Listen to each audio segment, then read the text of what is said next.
जो ये पंचायत की गई, इस पंचायत का मुख्य उद्देश्य क्या है, आज हमारी जरूरत क्या है, किसानों को सबसे ज्यादा क्या जरूरत महसूस हो रही है, जो किसान संगठनों को बार बार सरकारों के खिलाफ धरना और प्रदर्शन करने को मजबूर होना पड़ रहा है।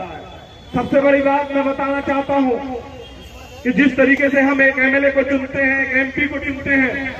और जनप्रतिनिधियों को चुनकर अपनी समस्याओं की जिम्मेदारी उनको सौंपते हैं, हम सरकार बनाते हैं, सरकार में मुख्यमंत्री और प्रधानमंत्री को बनाते हैं जो हमारी समस्याओं के लिए लड़ते हैं, जो हमारी समस्याओं के समाधान के लिए काम करते हैं। लेकिन ये देश की विडंबना है, ये दुर्भाग्य है हमारा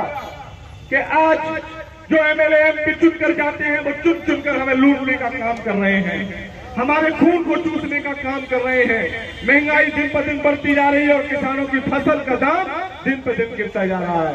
देश की आजादी से लेकर अब तक हर व्यक्ति की आय बढ़ गई 200%, किसानों की आय सिर्फ 19% बढ़ी है। जब सोना 200 रुपए तोला होता था और गेहूं 68 रुपए कुंटल होता था, तब कोई भी नौकरी करना पसंद नहीं करता था, हम खेती करना पसंद करते थे। आज खेत की कीमत और खेती की कीमत और फसल की कीमत लगातार गिर रही है और तमाम तरीके की चीजों पर पैसे बढ़ते जा रहे हैं, महंगाई बढ़ती जा रही है। चाहे वो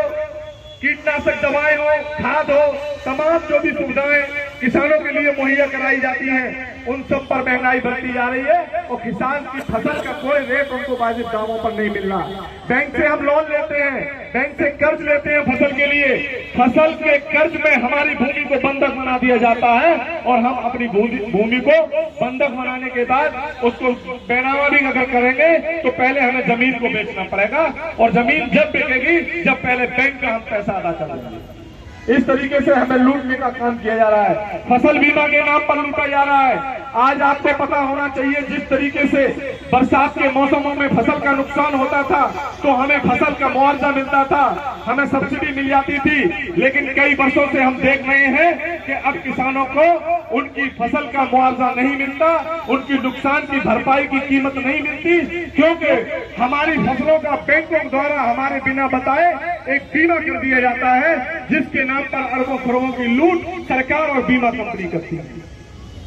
इस तरह की तमाम कुचक्र चलाए जा रहे हैं, किसानों को तोड़ने का काम किया जा रहा है, किसानों को मजबूर किया जा रहा है और किसान संगठन लगातार इस आवाज को सरकार तक पहुंचाने का काम कर रहे हैं। लेकिन चुनी हुई सरकारें हमें जातवाद में बांटकर, हमें धर्मवाद में बांटकर हमारे संघर्ष को कमजोर कर रही है, हमारे शोषण को मजबूती से करने का काम कर रही है। इसलिए भारतीय किसान यूनियन श्रमिक जनशक्ति के साथ मेरा संगठन भारतीय किसान यूनियन स्वराज भी किसानों की आवाज को मजबूती से उठाने के लिए कमलेश भाई के साथ खड़ा है। जैसे व्यस्तम समय में आप लोगों ने अपना कीमती समय निकाल कर यहाँ दिया है, मैं आपसे ये वादा करता हूँ कि भारतीय किसान यूनियन स्वराज भी आपके साथ कंधे से कंधा मिलाकर आपकी लड़ाई में हर तरीके का संघर्ष करने को तैयार रहेगी। वक्त बहुत है, समय की सीमा जो है निर्धारित है, इसलिए अपनी बारी को विराम देता हूँ। जय जवान जय किसान, एक जोरदार नारों के साथ ऐसी गूंज होनी चाहिए जिससे यहाँ की सरकार और उत्तर प्रदेश सरकार और केंद्र सरकार को महसूस हो कि आज किसानों की पंचायत लखनऊ के